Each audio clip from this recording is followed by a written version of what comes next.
ونؤمن به ونتوكل عليه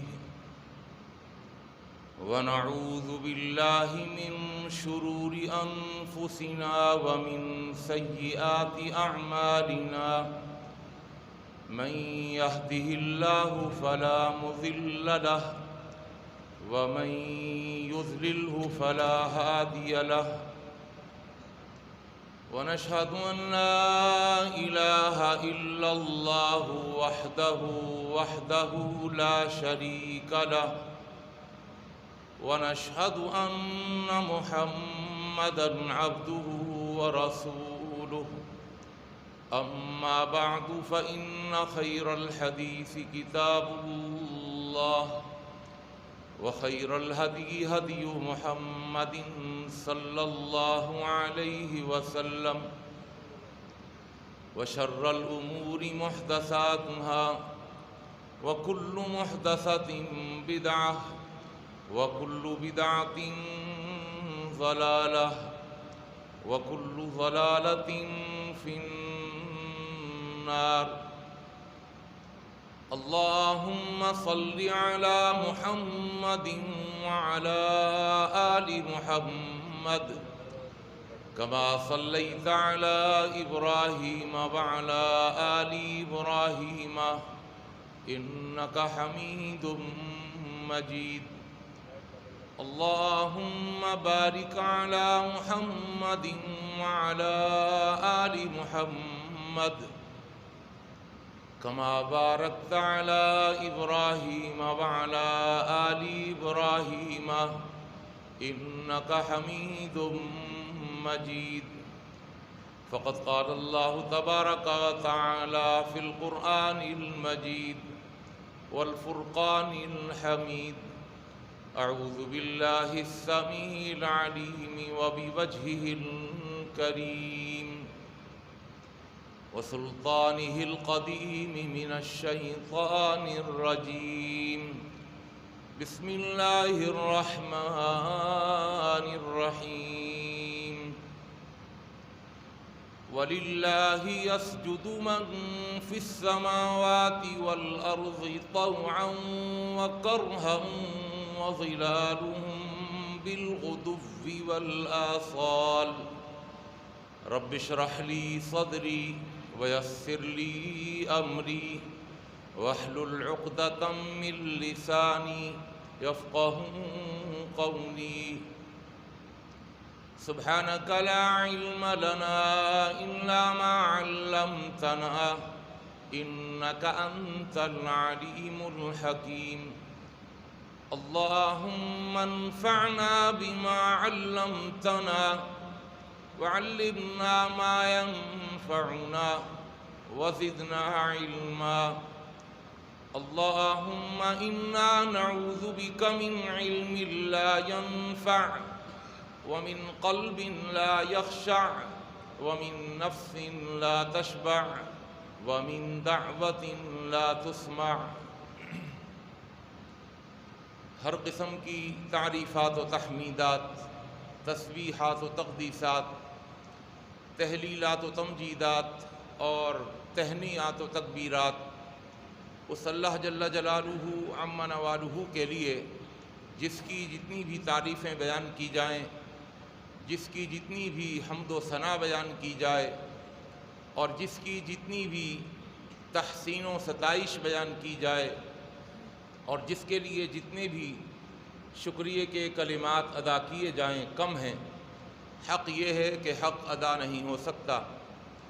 حمد و ثنا کے بعد درود و سلام نازل ہوں دونوں جہانوں کے سردار پیغمبر آخر الزماں حضرت محمد مصطفیٰ صلی اللہ تعالی علیہ وآلہ وسلم کی ذات اقدس پر، جسد اقدس پر، روح اقدس پر بے شمار بے حد و حساب ان گنت لا تعداد کہ جنہیں اللہ تعالیٰ نے ساری کائنات کے لیے رہبر، رہنما اور تمام جہان والوں کے لیے رحمت بنا کے بھیجا ہے۔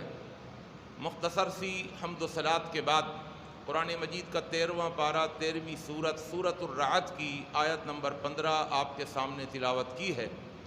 اللہ تعالیٰ سے دعا ہے اللہ مجھے اور آپ کو، ہم سب کو قرآن مجید کا صحیح فہم اور قرآن مجید کی صحیح سمجھ عطا فرما دے، اور جمعے کے توسط سے میں اور آپ جو بھی قرآن و حدیث کی باتیں اور نصیحتیں سنتے اور سناتے ہیں، اللہ ہمیں ان پر اخلاص کے ساتھ عمل پیرا ہونے کی بھی توفیق عطا فرما دے۔ گزشتہ جمعے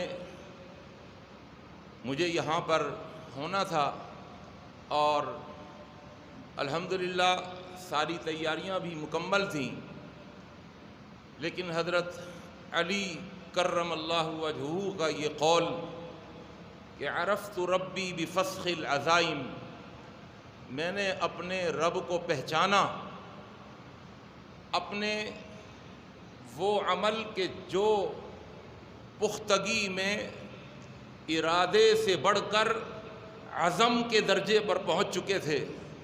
ایک ہوتا ہے ارادہ، میں نے ارادہ کر لیا، ایک ہے میں نے عزم کر لیا۔ میرے وہ کام کہ جن کے کرنے کا میں عزم کر چکا تھا اور وہ کام نہیں ہو سکے، تو مجھے پتہ چلا کہ میرے کرنے نہ کرنے، میرے چاہنے نہ چاہنے سے کچھ نہیں ہوتا جب تک اللہ کی چاہت میری چاہت سے نہ مل جائے تو میرا عمل مکمل نہیں ہو سکتا۔ میں نے پوری کوشش کی۔ سچی بات یہ ہے کہ میں اللہ اور اس کے رسول سے محبت کرنے کے بعد سب سے زیادہ اپنی والدہ سے محبت کرتا ہوں، اور میری کوشش یہ ہوتی ہے کہ میں ان کا کہا ہوا نہ ٹالوں، ان کی اطاعت کروں۔ لیکن جب بھی میں ان کی اطاعت اور فرما برداری سے ذرا سا بھی باہر نکلتا ہوں تو ٹھوکریں لگتی ہیں۔ میں نکلا، بارش بہت تیز تھی جمعرات کے دن، اس کے باوجود میں والدہ سے اجازت لے کر قدم بوسی کی سعادت حاصل کر کے ان کو منا کر، وہ مان نہیں رہی تھی کہ نہیں بارش تیز ہے، صبح سے بارش ہو رہی ہے، اور 1 گھنٹے کے لیے رکی تھی، اب پھر شروع ہو گئی ہے۔ میں نے کہا آپ بس دعا کر دیں، میں انشاءاللہ پہنچ جاؤں گا، بارش ادھر ہے آگے پنجاب میں نہیں ہے۔ وہ کہنے لگی نہیں میری اجازت نہیں ہے۔ مناتا رہا، بالآخر انہوں نے شاید ظاہری طور پر اجازت دے دی، مان لیا، لیکن دل سے اجازت نہیں دی۔ میں نکلا اور آپ یقین جانیے کہ ایک وقت ایسا آیا کہ میں بالکل اسٹیشن کے قریب پہنچ گیا، لیکن اسٹیشن پہ جب پہنچا تو میری گاڑی کا پورا بونٹ وہ پانی میں ڈوبا ہوا تھا، اسکرین تک پانی تھا، اور میں خود پانی کے اندر بھیگا ہوا، گاڑی میں پانی۔ اور میں نے کہا یا اللہ، میں ابھی، اور فل اندھیرا، ایک برابر میں جانے والا قلی لگ رہا تھا، اس کو بلایا، پوچھا، اس نے کہا گاڑی واڑی کا مولوی صاحب کوئی پتہ نہیں ہے۔ پھر میں وہاں سے واپس چلا اور 2.5 گھنٹے میں سیلاب میں وہ بہتے ہوئے، گاڑی بھگاتے ہوئے بڑی مشکل سے گھر پہنچا رات 10-11 بجے۔ والدہ نے کہا میں نے منع کیا تھا نا کہ نہیں جانا۔ بہرحال میں نے اپنی پوری کوشش کی، اور اللہ اس کا مجھے اجر عطا فرمائیں گے۔ اور ہمارے وہ سارے ساتھی جو بڑے پیار اور محبت کے ساتھ یہاں پر تشریف لائے اور پھر ان کی اور میری ملاقات نہ ہو سکی، اللہ ان کو بھی جزائے خیر عطا فرمائے اور اپنے پاس سے اللہ تعالیٰ اجر و ثواب سے مالا مال فرما دے۔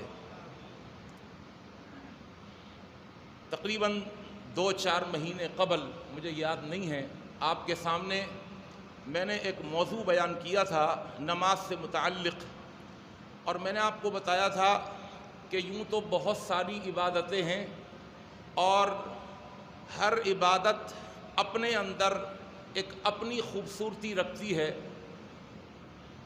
لیکن ان تمام عبادتوں کے اندر نماز وہ اہم، منفرد، انوکھی اور نرالی عبادت ہے کہ جس کے اندر کل 8 خصوصیتیں ایسی ہیں، 8 خصوصیتیں ایسی ہیں جو اور عبادتوں میں نہیں پائی جاتی، اور میں نے ان میں سے 4 خصوصیتیں بیان کر دی تھیں اور 4 خصوصیتیں باقی رہ گئی تھیں۔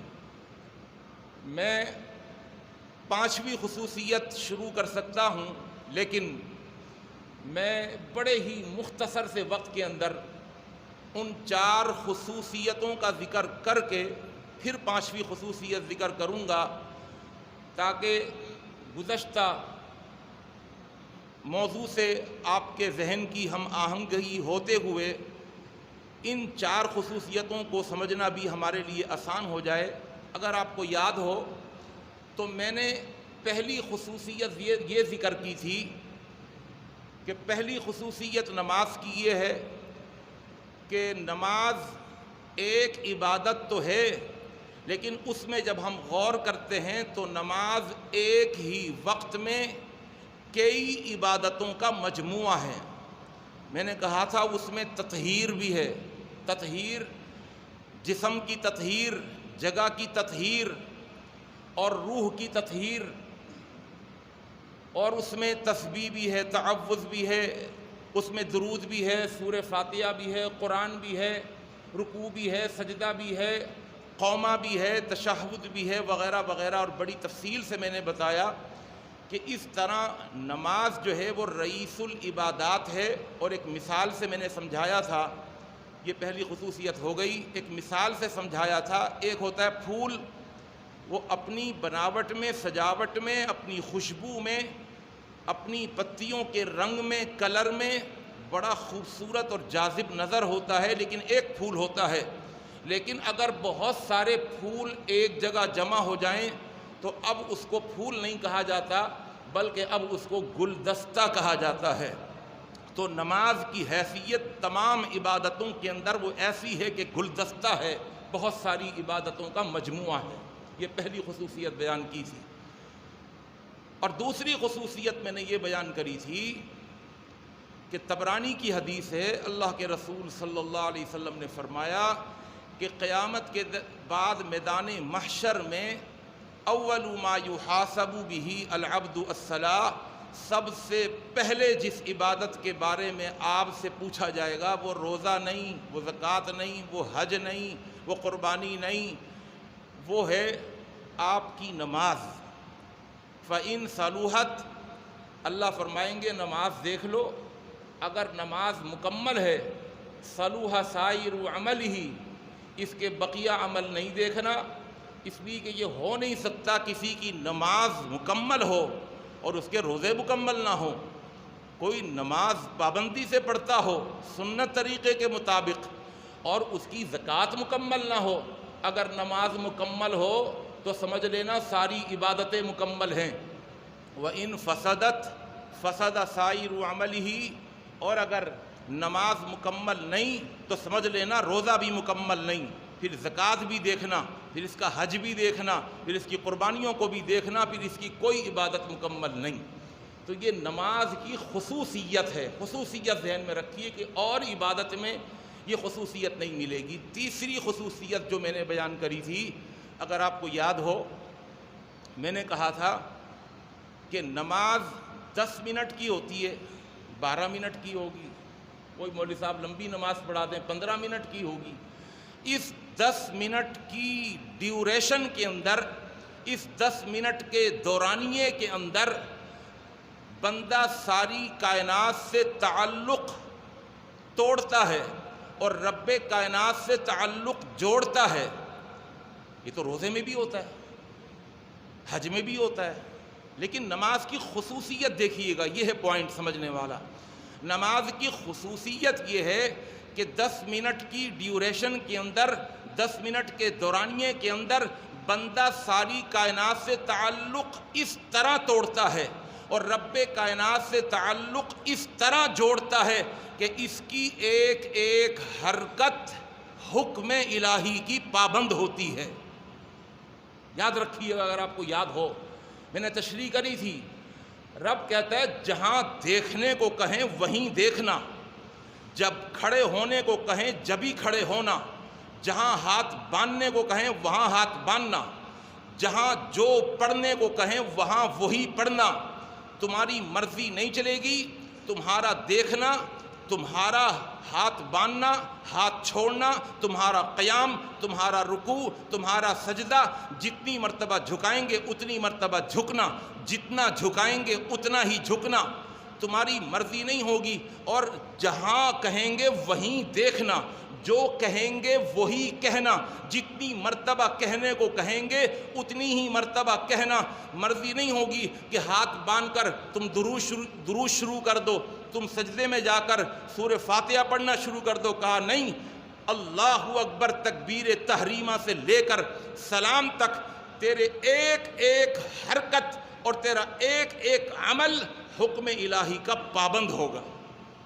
ہوتا ہے ایسا نہیں، مرضی نہیں چلتی، اللہ کی مرضی چلتی ہے۔ روزے میں ایسا نہیں ہے، روزے میں کھا پی نہیں رہا، باقی ادھر جا رہا ہے ادھر جا رہا ہے، ادھر دیکھ رہا ہے ادھر دیکھ رہا ہے، کاروبار کر رہا ہے، حج کے اندر بھی شاپنگ بھی کر رہا ہے، حج بھی ہو رہا ہے، ادھر جا ادھر جا ہوٹل جا، لیکن نماز میں تو 10 منٹ کے اندر اپنے ہاتھ کو اپنی مرضی سے حرکت نہیں دے سکتے۔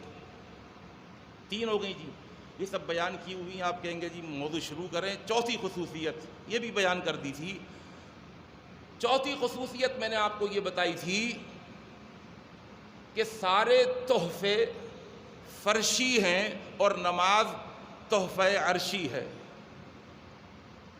میں نے بتایا تھا کہ روزہ فرض ہوا، حکم آسمانوں سے زمین پر آیا، زکوٰۃ فرض ہوئی، حکم آسمانوں سے زمین پر آیا، جہاد فرض ہوا، حکم آسمانوں سے زمین پر آیا، قرآن کو اللہ نے آسمان سے زمین پر بھیجا،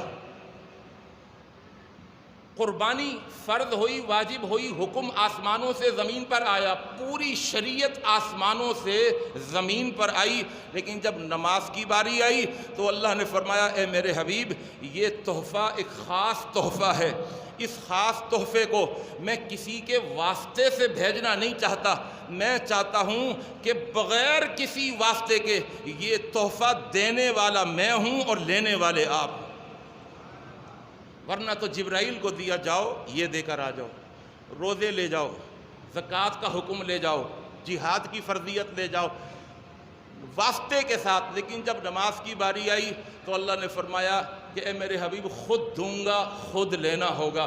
اللہ یہ کیسے ممکن ہے؟ زمین سے آسمان تک کا فاصلہ 500 سال کا، پہلے آسمان کی موٹائی 500 سال کی، دوسرے آسمان تک کا فاصلہ 500 سال کا، علی ھذا القیاس ہر آسمان کی موٹائی بھی 500 سال کی اور ایک آسمان سے دوسرے آسمان کا فاصلہ بھی 500 سال کا۔ پھر صحیح حدیث میں آتا ہے 7ویں آسمان پر اللہ نے ایک سمندر بنایا ہے، اس سمندر کی گہرائی بھی 500 سال کی مسافت رکھتی ہے، اس کے اوپر قاب قوسین کی منزلیں، اس کے اوپر سدرۃ المنتہا کی وادیاں، اس کے اوپر اللہ کا عرش، اللہ کی کرسی۔ اللہ میں خود بغیر کسی واسطے کے میں کس طریقے سے پہنچ سکتا ہوں؟ فرمایا ہے میرے حبیب جب بلانے والے ہم ہیں تو آپ آنے والے بنیوں تو صحیح، میں ان صدیوں کی مسافتوں کو لمحوں میں بدل دوں گا، لمحوں میں بدل دوں، اور میں اپنی طرف سے نہیں کہہ رہا، لمحوں میں بدل دیا۔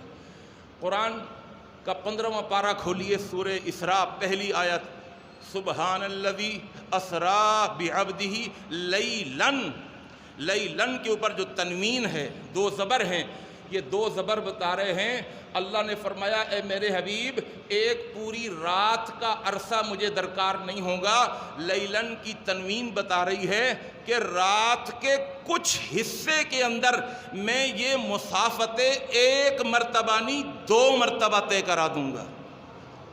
ان مسافتوں کو طے کرتے ہوئے 1 مرتبہ آ بھی جائیں گے اور انہی مسافتوں کو طے کر کے واپس چلے بھی جائیں گے، لیکن یہ تحفہ ایسا ہے جو میں خود دوں گا، بغیر کسی واسطے کے دوں گا۔ تو یہ 4 خصوصیتیں آپ کے سامنے بیان ہو گئی تھیں۔ اب آپ کے سامنے نماز کی 5ویں خصوصیت، نماز کی 5ویں خصوصیت یہ ہے، اور یاد رکھیے اگر ان 5 خصوصیتوں کو، ان 6 اور 7 اور 8 بقیہ خصوصیتوں کو کسی نے اگر دل میں ایمان ہو اور کسی نے اگر ان خصوصیتوں کو سمجھ لیا، خاص طور پر 7ویں خصوصیت کو اگر کسی نے سمجھ لیا تو میں بڑی ذمہ داری سے کہہ سکتا ہوں، بلکہ میں اس سے بھی آگے بڑھ کر اس مسجد کے اندر، اس محراب کے اندر اس منبر پر کھڑے ہو کر کے کہہ سکتا ہوں قسم کھا کر کہ اللہ کی قسم، ایمان والا اس ساتویں خصوصیت کو جب سن لے گا تو وہ کبھی بے نمازی نہیں ہو سکتا۔ میں قسم کھا کے کہہ سکتا ہوں۔ بس آپ نے اس کو سمجھنا ہے، صرف سننا نہیں ہے، سمجھنا ہے۔ پانچویں خصوصیت نماز کی جو نماز کے اندر ہے وہ کیا ہے کہ تعداد کے اعتبار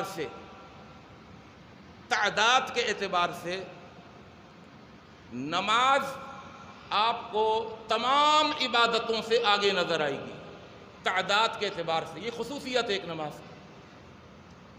دیکھیے، روزہ سال میں ایک مہینے ہے نا جی، ایسا سال میں ایک مہینہ۔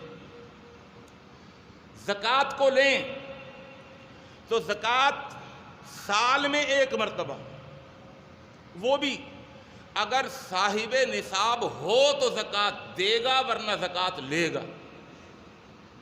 حج کو دیکھیے،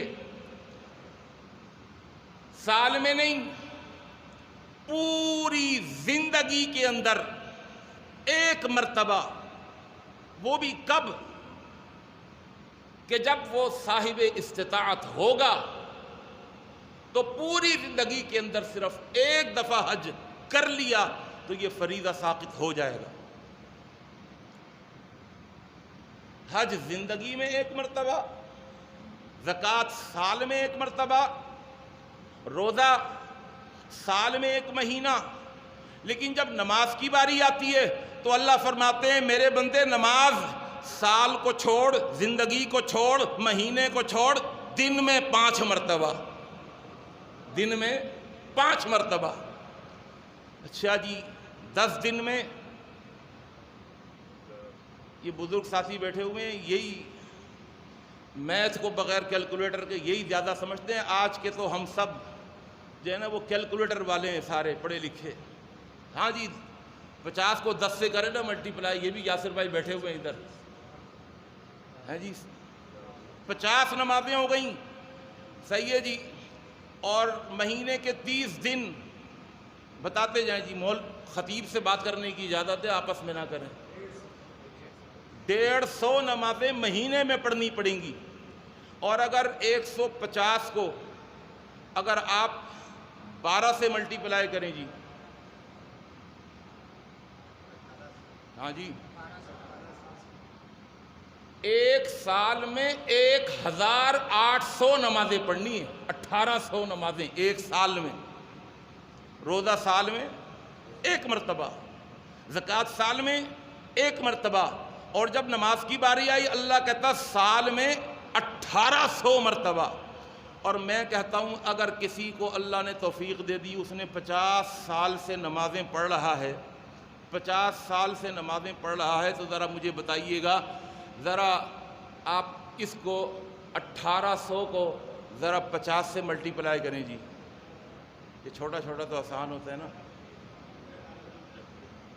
میں بھی دیکھ کر کے آیا ہوں، آپ کو ایسے ہی نہیں بتا رہا، میں بھی اتنا پکا نہیں ہوں میتھ میں، بھی کیلکولیٹر سے حساب لگا کے آیا ہوں، تقریر کی تیاری کر کے آتا ہوں بھائی میں۔ 90,000 ہو گئیں، کتنی ہو گئیں؟ 90,000 نمازیں، اللہ اکبر۔ اور اگر کسی کو 60 سال ہو گئے تو 1,08,000 نمازیں ہو گئیں، اور اللہ اکبر، میرا رب کہتا ہے ایک پڑھے گا، تیری 5 نمازیں ہوں گی، 5 نمازوں کو میں 50 کے برابر کر دوں گا۔ اب ذرا 1,08,000 نمازوں کو 50 سے ملٹیپلائی کریں تو یہ لاکھوں کروڑوں نمازیں ہیں۔ میں دوستو، میرے بزرگوں، سمجھانے والی بات یہ ہے کہ جب ہم نماز کو اور عبادتوں کے ساتھ جب ہم دیکھتے ہیں تو تعداد کے اعتبار سے نماز روزے کو پیچھے چھوڑ دیتی ہے، زکوٰۃ کو بہت پیچھے چھوڑ دیتی ہے، حج کو بہت پیچھے چھوڑ دیتی ہے، اور تعداد کے اعتبار سے تعداد کی قوت کے ساتھ نماز بہت آگے بڑھ جاتی ہے۔ 5 ہو گئیں بھئی اللہ کی توفیق سے۔ چھٹی خصوصیت، یہ ذہن میں رکھنی ہے آپ نے باتیں ساری۔ چھٹی خصوصیت نماز کی یہ ہے کہ ہر عبادت معاف ہو جاتی ہے، ہو سکتی ہے، نماز معاف نہیں ہوتی۔ یا دوسرے الفاظ میں ہر عبادت کا آلٹرنیٹ موجود ہے، اس کا متبادل موجود ہے، اس کا سبسٹیٹیوٹ موجود ہے، لیکن نماز کا کوئی آلٹرنیٹ نہیں ہے۔ دیکھیں، حج کسی پر فرض تھا، نہیں کر سکا، مر گیا، تو کیا ہے اس کا؟ حج بدل، سنا ہوگا نام یہ آپ نے، حج بدل۔ کوئی رشتہ دار جا رہا ہے فلانے کی طرف سے حج کرنے کے لیے، حج بدل، اس کا آلٹرنیٹ ہے۔ یہ فریضہ ساقط ہو جائے گا اب کہ اس کا کوئی عزیز یا کوئی رشتہ دار یا کوئی مسلمان بھائی اس کی طرف سے حج کر لے۔ صحیح ہے جی، روزوں کی طرف آئیں۔ اب جب روزے کی طرف آتے ہیں تو اللہ نے فرمایا کہ روزہ معاف ہو سکتا ہے۔ قرآن کہتا ہے وَعَلَى الَّذِينَ يُطِيقُونَهُ فِدْيَةٌ طَعَامُ مِسْكِين، ایک مسکین کا کھانا۔ لیکن یہ تشریح اس کی تھوڑی سن لیں، ایسا نہ ہو آنے والے رمضان میں سارے کے سارے مسکین کو کھانا کھلا کے جی معاف ہو سکتا ہے۔ بھائی کس کے لیے معاف ہو سکتا ہے؟ ہر ایک کے لیے نہیں، کسی کسی کے لیے۔ مثلا کوئی ایسا بیمار ہے کہ ڈاکٹر نے کہا تم نے تو بھائی ہائی شوگر کے پیشنٹ ہو، تم نے پانی لینا ہے، تم نے انسولین لینی ہے، تم نے کچھ نہ کچھ کھانا ہے، تم نے بھوکا نہیں رہنا، پیاسا نہیں رہنا۔ یا کوئی بوڑھا آدمی ہے، اور ایسا بوڑھا ہے جس کو ہم اردو زبان میں تو کھونسٹ بولتے ہیں، بڈھا کھونسٹ آدمی، دانت ہل رہے ہیں، کھال لٹکی پڑی ہے، اور مسلمان ہے، رمضان کا مہینہ آ گیا، اللہ فرماتا ہے اے میرے بندے روزہ نہ رکھ، ایک مسکین کا کھانا کھلا دے، اللہ تیرے روزے کو قبول فرما لے گا۔ ایک مسکین کو کھانا کھلا، اللہ تیرا روزہ لکھوا دے گا۔ یا حاملہ عورت ہے پریگننسی میں، یا دودھ پلانے والی عورت ہے، تو شریعت میں اس کے لیے بھی اجازت ہے کہ وہ اگر روزے رکھنا چاہے تو روزے رکھ لے، اگر نہ رکھنا چاہے تو وہ ایک مسکین کا کھانا دے سکتی ہے۔ تو روزے کے اندر بھی، روزے کو جب ہم دیکھتے ہیں تو روزہ معاف ہو سکتا ہے، لیکن نماز معاف نہیں ہو سکتی۔ زکوٰۃ معاف ہو سکتی ہے، ایک بندے کے پاس ہے ہی نہیں مال، اب جب مال آیا تو ایسا نہیں ہوگا کہ وہ زکوٰۃ دے گا، سال گزارے گا پہلے۔ لیکن جب بات نماز کی آتی ہے تو نماز معاف نہیں ہے۔ اللہ میں تو بیمار ہوں، بوڑھا آدمی ہوں، میں تو کھڑا نہیں ہو سکتا، اللہ فرماتے ہیں کھڑا نہیں ہو سکتا تو بیٹھ کر کے نماز پڑھ لے، قبول میں کر لوں گا۔ اللہ میں تو بیٹھ بھی نہیں سکتا، اتنا بیمار ہوں، بستر پر پڑا ہوا ہوں، معافی کی گنجائش ہے، اللہ فرماتا ہے نماز معاف نہیں ہے۔ بیٹھ نہیں سکتا، لیٹے لیٹے ہاتھوں کے اشارے سے قیام بھی کر لے، رکوع بھی کر لے، سجدہ بھی کر لے، ہاتھوں کو اٹھا نیچے رکھ، ہاتھوں کو اٹھا نیچے رکھ، تیرا قیام، تیرا رکوع، تیرا سجدہ، ہاتھوں کے اشارے سے تو نماز پڑھ لے، قبول میں کر لوں گا۔ اللہ ہاتھ بھی نہیں اٹھتے، فالج کا حملہ ہو گیا، ہوں مسلمان، دھڑ بیکار ہے، سر کام کر رہا ہے، جسم کے اندر حرکت نہیں ہے، کروٹ دلانے والے کروٹ دلاتے ہیں، کروٹ نہیں لے سکتا، ہاتھ ہلا نہیں سکتا، پاؤں ہلا نہیں سکتا، کیا معاف ہو جائے گی نماز؟ کہا معاف نہیں ہوگی۔ آنکھوں کے اشارے سے نماز پڑھنا تیرا کام ہے، قبول کر لینا میرا کام۔ تو آنکھیں بند کر کے کھول، تیرا قیام مان لوں گا، تو آنکھیں بند کر کے کھول، میں تیرا رکوع مان لوں گا، تو آنکھیں بند کر کے کھول، میں تیرے سجدے کو مان لوں گا، تو آنکھیں بند کر کے کھول، میں تیری سورہ فاتحہ مان جاؤں گا، تو آنکھیں بند کر کے کھولتا رہے، میں تیری نماز مانتا چلا جاؤں گا۔ معاف نہیں ہوں۔ اللہ ایسا بیمار ہوں، پانی کو ہاتھ نہیں لگا سکتا، ڈاکٹر نے منع کیا ہے، یا تو پانی ہے ہی نہیں۔ اللہ فرماتا ہے اگر پانی نہیں ہے یا پانی موجود ہے لیکن پانی کے استعمال کی طاقت نہیں ہے، سمجھ لیں، اگر پانی موجود نہیں ہے، فرمایا اگر پانی موجود نہیں ہے فَتَيَمَّمُوا صَعِيدًا طَيِّبًا، تو مٹی پہ ہاتھ مار کر، ایک دفعہ ہاتھ مار، اپنے چہرے پر وہ ہاتھ پھیر لے، دوبارہ ہاتھ مار، اور پھر اپنی کوہنیوں تک ہاتھ پھیر لے۔ ان دو ہاتھوں کی ضرب اور دو ہاتھوں کے زمین پر مار کر چہرہ اور کوہنیوں تک ہاتھ پھیر لینے سے میں تیرا وضو مان جاؤں گا، میں تیری طہارت کو مان جاؤں گا۔ نماز پڑھنی پڑے گی۔ یا پانی موجود ہے لیکن استعمال کی طاقت نہیں ہے، ڈاکٹر نے منع کیا ہاتھ نہ لگانا۔ پانی موجود ہے لیکن پانی کا استعمال منع ہے، اللہ فرماتا ہے تیمم کر کے نماز پڑھ لے۔ یا پانی موجود ہے، ہاتھ بھی لگا سکتا ہے، وضو کر بھی سکتا ہے، لیکن پانی کے پاس کوئی بھیڑیا بیٹھا ہوا ہے، کوئی جانور خطرناک بیٹھا ہوا ہے کنویں کے پاس، پانی تو ہے لیکن استعمال کی قدرت نہیں ہے، اللہ فرماتا ہے کوئی بات نہیں، تو تیمم کر کے نماز پڑھ لے، قبول میں کر لوں گا۔ اللہ میں سفر پہ جا رہا ہوں، سفر کے اندر کوئی میرے ساتھ رعایت ہونی چاہیے، اللہ تعالیٰ فرماتے ہیں میرے بندے سفر میں جا رہا ہے، ہاں اللہ جا رہا ہوں، رب کہتا ہے آ سن، میں تیری اس نماز کو دو حصوں میں تقسیم کر دیتا ہوں، ایک کو حضری نماز بنا دیتا ہوں، ایک کو سفری نماز بنا دیتا ہوں۔ اور اللہ نے فرمایا کہ تم قصر کر لو، ظہر کی 4 رکعتیں پڑھتے تھے، آج 2 پڑھ کے سلام پھیر دو، میں تیری 4 رکعتیں مان لوں گا۔ اللہ کیا ثواب 2 کا ملے گا؟ کہا نہیں، پڑھے گا 2 4 کا ہی ثواب دوں گا، معاف نہیں ہوگی نماز، سمجھیے گا اچھے طریقے سے، معاف نہیں ہوگی۔ اللہ ٹھیک ہے میدان کارزار کے اندر دشمن سامنے کھڑا ہوا ہے، گولیاں چل رہی ہیں، تیر چل رہے ہیں، دشمن سامنے کھڑا ہوا ہے، ایک لمحے کے لیے بھی نگاہ ہٹائی نہیں جا سکتی، اور پھر اسی وقت اسی حالت میں مؤذن نے اعلان کر دیا اللہ اکبر اللہ اکبر۔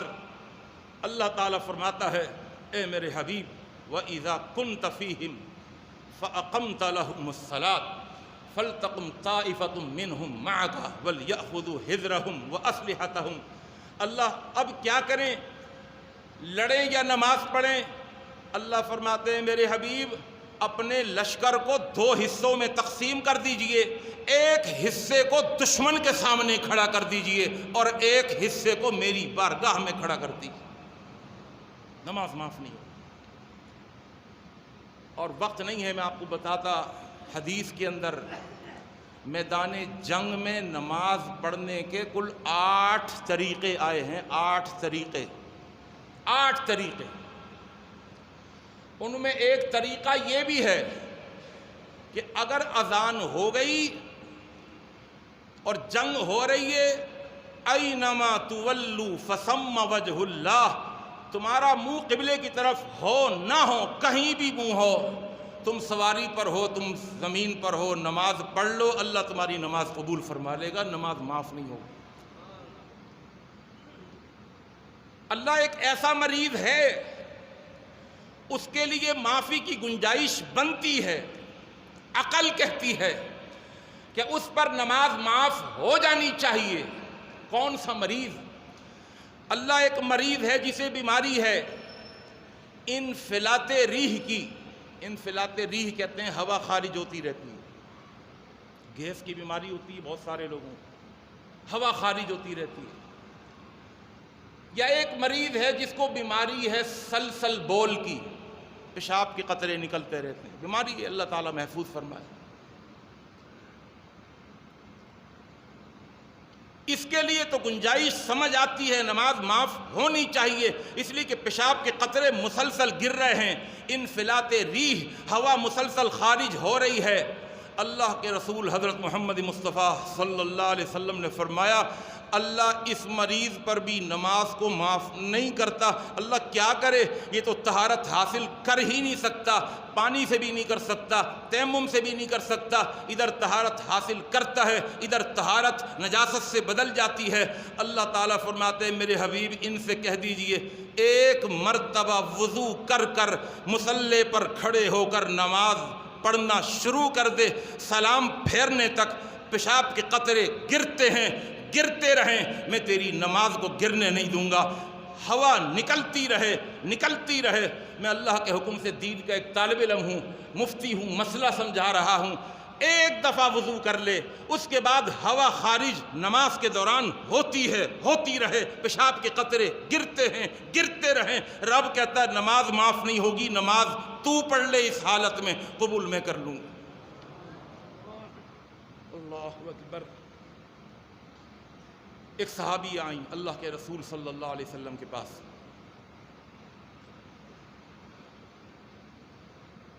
کہنے لگیں زینب بنت جحش رضی اللہ تعالی عنہ، اے اللہ کے رسول میں کبھی پاک ہی نہیں ہوتی۔ کچھ عورتیں انہیں بلیڈنگ ہوتی ہے، ماہواری جسے کہتے ہیں، وہ اپنے مخصوص دنوں میں چلی جاتی ہیں پھر پاک ہو جاتی ہیں، لیکن کچھ عورتیں ایسی ہوتی ہیں کہ جو کبھی پاک ہوتی ہی نہیں۔ اس کو شریعت کے اندر دم استحاضہ کہا جاتا ہے، ایک دم حیض جو ہر مہینے، اور ایک دم نفاس جو بچے کی ولادت کے بعد، اور ایک دم استحاضہ کہ جو مخصوص دنوں کے بعد بھی بلیڈنگ ہوتی رہتی ہے، سارا مہینے رہتی ہے۔ وہ آئیں، اے اللہ کے رسول مجھے دم استحاضہ کی بیماری ہے، کیا کروں؟ حدیث کے الفاظ ہیں، کہنے لگیں افا ادع الصلاۃ، نماز چھوڑ دوں؟ اجازت ہو تو میں نماز نہ پڑھا کروں، اس لیے کہ میں کبھی پاک ہو ہی نہیں سکتی، ایسی بیماری ہے۔ اور حدیث تو بڑی طویل ہے۔ اللہ کے رسول نے کہا اس طرح غسل کر لو، اس طرح کر لو، اس طرح، بڑی بچے بیٹھے ہوئے میں اس کو وضاحت سے بیان نہیں کر سکتا۔ پھر آپ نے فرمایا کہ تم ایک دفعہ جا کر غسل کر لو۔ غسل کرنے کے بعد اسی حالت کے اندر تم چٹائی پر کھڑے ہو کر کے نماز پڑھو۔ وَإِن قَطَرَتْ عَلَى الْحَسِيرِ، نماز کے دوران چٹائی پر خون کے قطرے گرتے رہیں، تم نماز پڑھتی رہو، نماز معاف نہیں ہوگی۔ خون گرتا رہے تو نماز پڑھتی رہے، میں نماز قبول کر لوں، نماز معاف نہیں ہوگی۔ آپ کہیں گے کیونکہ سارے ماشاءاللہ پڑھے لکھے ساتھی ہیں، اور بڑے سے بڑے خطیب ماشاءاللہ اس محراب کی زینت بنتے ہیں، اور بڑے بڑے علماء کو آپ ماشاءاللہ سنتے ہیں۔ ایک سوال بار بار آپ کے دماغ میں آ رہا ہوگا کہ مولوی صاحب آپ کہتے ہیں نماز معاف نہیں ہوتی ہے، عورت جب اپنے مخصوص دنوں میں آتی ہے تو نماز نہیں پڑھتی۔ مجھے آ رہا ہے نا سوال، اور اس کی قضا بھی نہیں، اس کی قضا بھی نہیں ہے۔ مخصوص دنوں میں عورت آتی ہے، 7 دن 6 دن 8 دن، پھر وہ نماز نہیں پڑھتی، اور جب وہ پاک ہوتی ہے تو اس کی قضا بھی نہیں کرتی، شریعت قضا کی پابندی بھی نہیں لگاتی، تو نماز تو معاف ہو گئی نا، نماز معاف۔ اب میرا دعویٰ غلط ثابت ہو گیا، میں نے کہا تھا نماز معاف نہیں ہوتی، بقیہ عبادتیں معاف ہو جاتی ہیں۔ آئیے میں اپنے اس دعوے کو ایک دلیل سے سنبھالنے کی کوشش کرتا ہوں، توجہ پوری رکھیے گا۔ مہینے کی 6 دن کی عورت نے نماز نہیں پڑھی، 7 دن کی نہیں پڑھی، مخصوص دنوں میں آ گئی، اور نماز معاف ہے اس کے لیے۔ معاف تو ہو گئی، لیکن آپ کو بتاؤں کہ عورت کو نقصان کیا ہوا، عورت کو نقصان کیا ہوا۔ آپ نے مسئلہ سنا ہوگا، اللہ کے رسول صلی اللہ علیہ وسلم نے فرمایا کہ عورتیں جو ہیں وہ ناقصات العقل بھی ہیں اور ناقصات الدین بھی ہیں۔ خواتین بیٹھی ہوئی ہوں گی بڑی معذرت کے ساتھ، مسئلہ تو یہی ہے، اللہ کے رسول صلی اللہ علیہ وسلم نے فرمایا ہے، میرا قول نہیں ہے، آپ نے فرمایا عورتیں جو ہیں وہ ناقصات العقل بھی ہیں اور ناقصات الدین بھی ہیں، ان کی عقل بھی ناقص ہے، ان کی عقل بھی ناقص، ان کا دین بھی ناقص۔ اب ایک نیا مسئلہ یہاں پر چھڑتا ہے کہ دیکھو جی، حقوق نسواں کی تنظیمیں قائم ہو چکی ہیں کہ جی عورتوں کو مردوں سے کم تر سمجھتے ہیں، عورتیں پائلٹ بنی ہوئی ہیں، جہاز اڑا رہی ہیں، عورتیں آج کل مردوں سے زیادہ اچھا کام کر رہی ہیں، وغیرہ وغیرہ وغیرہ۔ یہ شریعت ان کو ناقصات العقل کہتی ہے، حالانکہ جو شریعت کے ایک جز کو دیکھتے ہیں اور سمجھتے ہیں ان کو پوری شریعت سمجھ نہیں آتی۔ جب پوری شریعت کا مطالعہ کریں تو پتہ چلتا ہے کہ اللہ نے عورت کو ناقصات العقل کیوں بنایا، مرد کو کامل عقل کیوں دی، عورت کو کامل کے درجے تک اللہ نہیں لایا، تھوڑی سی کمی رکھی عقل میں۔ اس کی وجہ یہ ہے کہ دو چیزیں ہیں، ایک ہیں جذبات، جذبات کے اندر عورتیں مردوں سے زیادہ ہیں، جذبات کے اندر عورتیں مردوں سے زیادہ ہیں، اور مرد عقل میں عورتوں سے زیادہ ہے۔ آگے جا کر دونوں برابر ہو جاتے ہیں۔ ڈاکٹر ذاکر نائک اس کو ایک بڑے اچھی مثال سے بھی سمجھاتے ہیں کہ ایک بچہ ہے، اس نے انگلش کے اندر 80% نمبر حاصل کرے، 80 نمبر حاصل کر لیے، 20% نمبر حاصل نہیں کر سکا۔ اور جو دوسرا بچہ تھا اس نے میتھامیٹکس کے اندر 80 نمبر حاصل کر لیے، انگلش میں 100 نمبر حاصل کر لیے۔ آ رہی ہے بات سمجھ؟ ایک بچے نے انگلش میں 80% مارک اور دوسرے بچے نے میتھامیٹکس کے اندر 80% مارک، لیکن ان دونوں بچوں نے کسی دوسرے سبجیکٹ کے اندر، مثال کے طور پر جس نے انگلش میں 80% حاصل کیے تھے اس نے میتھامیٹکس کے اندر 100، اور جس نے میتھامیٹکس کے اندر 80% حاصل کیے تھے اس نے انگلش کے اندر 100۔ تو اس طرح آگے جا کر سب کے نمبر ایکول ہو گئے۔ آئی بات سمجھ میں؟ آگے جا کر سب برابر ہو گئے۔ تو شریعت نے اسی طرح ایک گھرانے کو قائم رکھنے کے لیے کسی کو کسی کوالٹی میں بڑھا دیا، کسی کو کسی کوالٹی میں گھٹا دیا، لیکن جس کوالٹی میں بڑھا دیا اس کی وجہ سے آگے جا کر وہ دونوں برابر ہو جاتے ہیں، دونوں برابر ہو جاتے ہیں۔ میں ادھر ادھر نہیں نکلا، میرا موضوع رہ جائے گا، میں واپس آتا ہوں۔ اور ایک بس جملہ کہہ کر عقل مندوں کے لیے اشارہ کافی ہوتا ہے۔ اگر عورت میں عقل مکمل ہوتی، سمجھیے گا، تو وہ بچے کے گھوں منہ میں ہاتھ نہیں ڈالتی۔ آ رہی ہے بات سمجھ؟ گھوں منہ میں وہ ہاتھ نہیں ڈالتی۔ مرد کو بچہ کب پسند آتا ہے؟ نہایا ہوا، دھویا ہوا، اچھے کپڑے پہنے ہوئے، پاؤڈر لگا ہوا اور کوئی پیمپر لیک نہیں، اور نہا دھو کے اب باپ کہتا ہے ادھر آ جائے، یہ چمٹا رہا ہے، پیار کر رہا ہے، اور اسی دوران اگر ذرا سا پیمپر لیک ہو جائے کیا کر؟ جلدی آؤ، جلدی اس کو پکڑو، اس کو پکڑو، دیکھو اس نے پوٹی کر دی، جلدی لے جاؤ۔ عورت جذبات میں زیادہ رکھا ہے اللہ نے، محبت میں اللہ نے زیادہ رکھا ہے عورت میں، وہ پرواہ نہیں کرتی، وہ جا کر اس کے گھوں منہ میں، اس کی پوٹی میں ہاتھ ڈال دیتی ہے۔ اور مرد سے کہا جا نہیں ذرا اس دفعہ تم دھلا دو پوٹی کو، نہیں بھائی سارے کام کروا لو لیکن یہ کام نہیں کروں گا میں۔ اللہ نے کسی میں جذبات زیادہ رکھ دیے تو آج یہ مائیں بچوں کو پال رہی ہیں اسی فرط جذبات میں، محبت بڑی ہوئی ہے، وہ جاگ رہی ہیں، سینے سے لگائی ہوئی ہیں، دودھ پلا رہی ہیں، کمزور ہو رہی ہیں، بال جھڑ رہے ہیں، لیکن اپنے بچے سے محبت اتنی، اللہ اکبر، اپنی پرواہ نہیں کر رہی، لیکن اس بچے کو پال پوس کر جو ایک لڑ بڑا سا بچہ، وہ 2 فٹ کا بچہ وہ 6 فٹ کا بن جاتا ہے، اللہ اکبر. یہی وجہ ہے اللہ کے رسول صلی اللہ علیہ وسلم نے فرمایا عورتیں ناقصات العقل ہیں. صحابہ نے پوچھا ناقصات العقل؟ آپ نے فرمایا کیا تم دیکھتے نہیں کہ ایک مرد کی گواہی 2 عورتوں کی گواہی کے برابر ہے؟ فرمایا ناقصات الدین بھی ہیں. صحابیات نے سوال کیا وما نقصان دیننا، اے اللہ کے رسول ہمارے دین کا نقصان کیا ہے، ہم دین میں کس طرح پیچھے رہ گئیں؟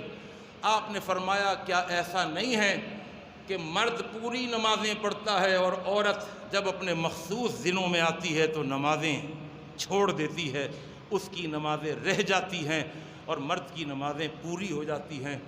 یہ عورت کے دین کا نقصان ہے، یہ عورت کے دین کا نقصان ہے. اس کے اندر تشریح بہت ساری ہے، نہیں کر سکتا، میرا موضوع نہیں ہے. بہرحال کل کتنی خصوصیتیں بیان ہو گئیں؟ 6 ہو گئیں ماشاءاللہ. 7ویں خصوصیت سن لیجئے. اور میں نے اس 7ویں خصوصیت کے بارے میں کہا ہے اور دعویٰ کیا ہے، بہت بڑا دعویٰ، کہ اگر کسی کے سینے میں ایمان ہے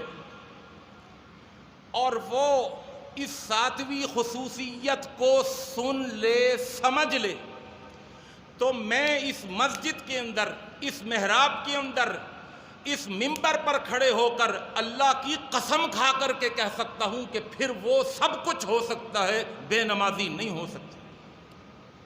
تو اب آپ نے توجہ کرنی ہے کہ آخر یہ 7ویں خصوصیت اتنی بڑی خصوصیت کیسے بن گئی؟ 7ویں خصوصیت یہ ہے کہ نماز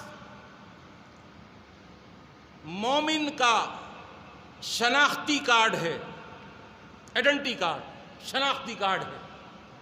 اس کو سمجھنا ہے. اس ایک جملے سے کوئی نمازی نہیں بنے گا.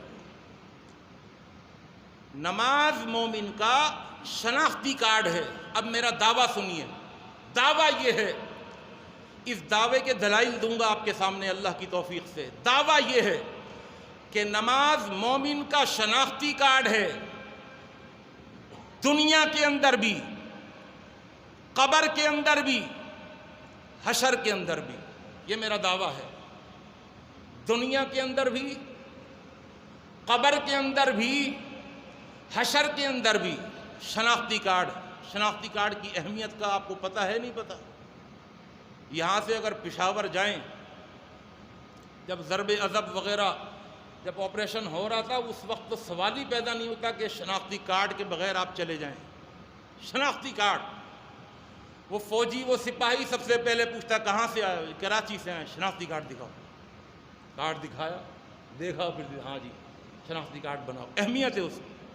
وہ آپ کی شناخت ہے، آپ کی آئیڈینٹیفیکیشن ہے. اس کے اندر کیا نام ہے، ولدیت کیا ہے، کہاں رہتے ہیں، قومیت کیا ہے. دنیا کے اندر بھی نماز، دنیا کی زندگی کے اندر مومن کا شناختی کارڈ. دلیل. اب دلیل سنیے. اللہ کے رسول صلی اللہ علیہ وسلم نے فرمایا، ترمذی شریف کی حدیث ہے، ابن ماجہ کی حدیث ہے. الفاظ کیا ہیں؟ اذا رأیتم الرجل، جب تم کسی آدمی کو دیکھو، یتعاہد المسجد، جو مسجد میں آنا جانا لگا ہوا ہے. ابھی فجر پڑھ کے گیا تھا تو اب ظہر پڑھنے آ رہا ہے، ابھی ظہر پڑھ کے گیا تھا ابھی عصر پڑھنے آ رہا ہے، اب مغرب پڑھنے آ رہا ہے، ابھی جا رہا ہے، ابھی آ رہا ہے. اذا رأیتم الرجل یتعاہد المسجد، وہ مسجد میں آ رہا ہے، جا رہا ہے. اللہ کے رسول کیا کریں؟ فرمایا فاشہدوا لہ بالایمان، تم اس کے ایمان کی گواہی دے دو کہ یہ مومن بندہ. اللہ کے رسول کیسے دے دیں؟ آپ نے کیسے کہہ دیا کہ ہم اس کے ایمان کی گواہی دے دیں؟ آپ نے بھی دلیل دی. آپ نے کہا تم قرآن نہیں پڑھتے. قرآن میں اللہ نے فرمایا انما یتعمر مساجد اللہ من آمن باللہ والیوم الآخر. اللہ کے گھر کو وہی آباد کرتا ہے جو اللہ پر ایمان لاتا ہے، جو آخرت کے دن پر ایمان لاتا ہے. ایک دلیل. اچھا یہ یاد رکھیے گا، میں پھر عرض کر دوں، یہ نماز کی خصوصیت ہے، یہ نماز کی خصوصیت ہے۔ واضح الفاظ ملیں گے، العہد الذی بیننا، وہ عہد جو ہمارے اور کافروں کے درمیان ہے وہ نماز ہے۔ من ترکھا فقد کفر، جس نے نماز چھوڑ دی اس کی شناخت ختم ہو گئی۔ ایک حدیث میں آتا فقد خرج من الملہ، جس نے نماز چھوڑ دی وہ ملت اسلامیہ سے نکل گیا۔ یہ میں نہیں کہہ رہا، اللہ کے رسول صلی اللہ علیہ وسلم صحیح حدیث۔ جس نے نماز جان بوجھ کر چھوڑ دی متعمدین، تو آپ نے فرمایا وہ کافر ہو گیا۔ ایک حدیث میں آیا فقد خرج من الملہ، وہ ملت اسلامیہ سے نکل گیا جس نے نماز چھوڑ دی۔ نماز ہے تو آپ مسلمان ہیں۔ آپ سے پوچھے کوئی مسلمان ہو؟ ہاں مسلمان ہیں۔ شناختی کارڈ کیا؟ شناختی کارڈ ہماری نماز ہے، ہم نماز پڑھتے ہیں۔ اور آگے چلیے، میں نے دعویٰ کیا تھا کہ نماز شناختی کارڈ ہے، دنیا میں بھی، قبر میں بھی، حشر میں بھی۔ قبر کی طرف آتے ہیں، ابن ماجہ کی صحیح حدیث، اللہ کے رسول صلی اللہ علیہ وسلم نے فرمایا اذا ادخل المیت القبر، جب کسی میت کو قبر میں دفنا دیا جاتا ہے، داخل کر دیا جاتا ہے، مسلت لہ الشمس، تو قبر میں دفنانے کے بعد مسلت تمثیلی طور پر اس کو سورج دکھایا جاتا ہے۔ کس طرح دیکھتا ہے یہ اللہ کو پتہ ہے، ہمیں نہیں معلوم، یہ تو حدیث ہے، اللہ کے رسول نے فرما دیا، ہم نے مان لیا۔ مسلت لہ الشمس عند غروبها، اللہ اس مرنے والے کو قبر میں جس کو لٹا کر کے آئے ہیں، اللہ اس کو ایک ایسا منظر دکھاتا ہے کہ سورج غروب ہو رہا ہے اور اس نے ابھی تک عصر کی نماز نہیں پڑھی۔ اللہ اکبر، نماز کی اہمیت دیکھیے، یہ نماز کی خصوصیت ہے۔ فرشتے بھی آ جاتے ہیں، منکر نکیر، 4 سوالات کرنے کے لیے، رب کون ہے، نبی کون ہے، دین کیا ہے۔ حدیث کے الفاظ ہیں کہ فرشتے اس کو بٹھاتے ہیں، فَيُجْلِسَانِهِ، فرشتے بٹھا دیتے ہیں اس کو اور کہتے ہیں 3 سوالوں کے جواب دو۔ 4تھا سوال آخر میں ہوتا ہے، وہ سوال سنتا ہے اور ایک منظر دیکھ رہا ہوتا ہے کہ سورج غروب ہو رہا ہے اور اس نے عصر کی نماز نہیں پڑھی۔ یہ فرشتوں سے کہتا ہے کوئی سوال کا، کسی سوال کا جواب نہیں دوں گا، مجھے سب سے پہلے عصر کی نماز پڑھنے دو، اس لیے کہ میری عصر کی نماز قضا ہونے والی ہے۔ اللہ ہمیں بھی ان لوگوں میں سے فرما دے جو فرشتوں کو یہ جواب دے دے۔ وہ سوال کریں رب کون ہے، وہ جواب دے مجھے رب کے بارے میں پوچھنے والے پہلے مجھے اس رب کے آگے عصر کی نماز پڑھ لینے دے۔ وہ سوال کریں نبی کون ہے اور ہم جواب دیں فرشتوں کو اس نبی کے بتائے ہوئے طریقے کے مطابق پہلے مجھے نماز پڑھ لینے دے۔ اس نبی نے بتایا تھا کہ سورج غروب ہو گیا تو عصر کی نماز قضا ہو گئی، مجھے اپنی عصر کی نماز پڑھ لینے۔ اللہ اکبر، اللہ کے رسول صلی اللہ علیہ وسلم کے الفاظ سنیے گا، حدیث کے الفاظ، فَيَجْلِسُ، وہ بیٹھ جاتا ہے، يَمْسَحُ عَيْنَيْهِ، جس طرح ایک سو کر کے اٹھنے والا آدمی اپنی آنکھوں کو مسلتا ہے، وہ اپنی آنکھوں کو مسلتا ہے اور کیا کہتا ہے، دعونی، چھوڑ دو مجھے۔ فرشتوں سے کہتا ہے دعونی، چھوڑ دو مجھے، اصلی، پہلے میں نماز پڑھ لوں پھر سوال کر لیں۔ فرشتے اس کو نماز نہیں پڑھنے دیتے، وہ نماز پڑھتا نہیں ہے، لیکن فرشتے سمجھ جاتے ہیں کہ اس نے صحیح سوال کے جوابات دے دینے ہیں، اس لیے کہ یہ نمازی آدمی ہے۔ تو قبر میں بھی اپنا شناختی کارڈ دکھا دیتا ہے مرنے والا فرشتوں کو، اور مجھ سے سوالات تو کر لینا، میں تمہیں پہلے بتا دوں میں پکا مومن ہوں، پکا مومن۔ میری نمازیں بھی قضا نہیں ہوتی تھیں، میں اپنی نمازوں کو قضا کر کے نہیں پڑھتا تھا، تو شناختی کارڈ سے ہی سمجھ جاتے ہیں کہ یہ تو قبر میں بھی نماز کیا بنی؟ شناختی کارڈ بنی۔ اب میرا ایک دعویٰ تھا، دعوے کا آخری حصہ، کہ یہ شناختی کارڈ ہے، یہ شناختی کارڈ ہے۔ کوئی ٹائم کیا تھا ہمارا؟ ٹائم ہے نا ابھی الحمدللہ جی۔ اب سوال یہ تھا کہ آخرت میں کس طریقے سے یہ شناختی کارڈ بنے گی میدان محشر کے اندر؟ تو آئیے اس کے بارے میں بھی اللہ کے رسول حضرت محمد مصطفیٰ صلی اللہ علیہ وسلم کی حدیث سن لیجئے۔ دیکھیے میدان محشر کا ایک منظر آپ کے سامنے پیش کروں۔ اس وقت دنیا کے اندر 700 کروڑ انسان موجود ہیں، 700 کروڑ انسان، اور 700 کروڑ انسان اس وقت موجود ہیں۔ اب اگر ہم یہ کہیں کہ آدم علیہ السلام سے لے کر آج تک کتنے انسان پیدا ہو کر کے مر چکے ہیں، اور آج سے لے کر قیامت کی صبح تک کتنے انسان پیدا ہو کر کے مر جائیں گے، کوئی کاؤنٹ کر سکتا ہے؟ اربوں خربوں انسان، اربوں خربوں انسان، اور سب کے سب میدان محشر کے اندر ایک ہی جگہ پر کھڑے ہوئے ہوں گے۔ تصور تو کرے ذرا، ایک ہی جگہ پر۔ صحابی رسول اللہ کے رسول صلی اللہ علیہ وسلم سے ایک سوال کر لیتے ہیں، کہنے لگے اے اللہ کے رسول صلی اللہ علیہ وسلم، کیف تعرف امتک من بین الامم، آپ یہ بتائیے کہ آدم علیہ السلام سے لے کر قیامت کی صبح تک لاکھوں کروڑوں اربوں خربوں پتموں انسانوں کا ٹھاٹھے مارتا ہوا سمندر ہوگا۔ نوح کی امت، موسیٰ کی امت، عیسیٰ کی امت، ہر نبی کی اپنی اپنی امتیں ہوں گی۔